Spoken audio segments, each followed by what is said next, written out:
तो आज आम बनवाई जाऊे बहुत ही चटपटा बड़ी आंबुलर खटा जोटा कि घरे बहुत सहजरे आवेलेबल थाए आ खायापाई बहुत टेस्ट लगी थाए।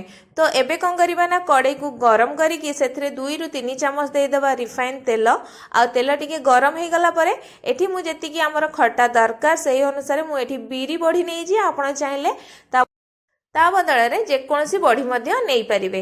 एवं बड़ी गुड़िक जेहेतु आम भाजी गला आम काढ़ी नवा आउ से जो तेल आमर थिला ना से आम देदेबा कौन ना पंचु फुटण देदेबा आधा चामच ता सहित किसी भृषंग पत्र को देदेबा आ सब टिके हल्का भाजी गले ना टिके पाटी की रागुआ रागुआ लगे से गोटे कंचा लंका दे दूची आपण कंचा लंका जी खाइबे बा राग जी खाया पसंद करती से हिसाब से कंचा लंका को देदेबे।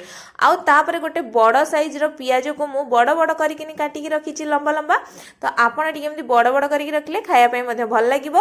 तो ताकू 1 मिनिट 2 मिनिट भाजी गला परे सेथरे देदेबा 2 ରୁ 3 कला रसुण बा छेचिकी देइछि मुठी रसुण जहाँ फल कि जो खटार फ्लेवरटा ना बहुत ही बढ़िया आसीबो।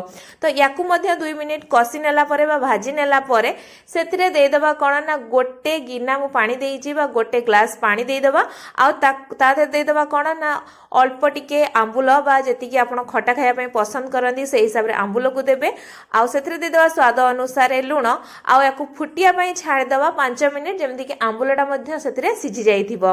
तो 5 मिनिट पर मु आपण मानकु देखौची ए सब बढ़िया भाव में फुटी गलानी आंबुल भी आमर भल भाव में सीझी जाइछि।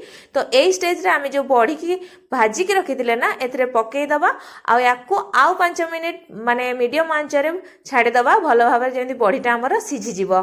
एबे 5 मिनिट पर आपण माने देखि पड़थबे बड़ी आमर बढ़िया भाव में सीझी जाइछि। तो एबे फाइनली आमर एबे तैयारी हो जाइछि बड़ी आउ आंबुलर खट्टा। आपण याकू थरे निश्चय बनातु गरम हो कि पखाड़ा भात खाया बहुत ही मजा आ किपरि लागला आम कमेंट बॉक्स रे कमेंट करी निश्चय जणातु। धन्यवाद।